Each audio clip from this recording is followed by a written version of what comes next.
إذا نبدأ مع المتدخلة الأولى وسام الحنكاري من المعهد العالي للإعلام والاتصال. سؤال.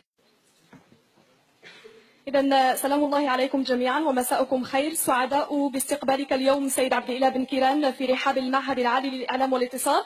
ربما أبدأ بجملة قد نطقتموها من قبل حينما قلتم قضايا تشغلكم أنتم الشباب. لو تدرون سيد عبد الإله بن كيران كم من القضايا تشغلنا اليوم في هذا المغرب ولا ندري ما منتهاها. سأبدأ بخطاباتك المتوالية وخطابك اليوم الذي ركزت فيه على أنك لا تملك كل الصلاحيات وعلى أنك تتحسر على كونك لا تمتلك كل الصلاحيات بين قوسين.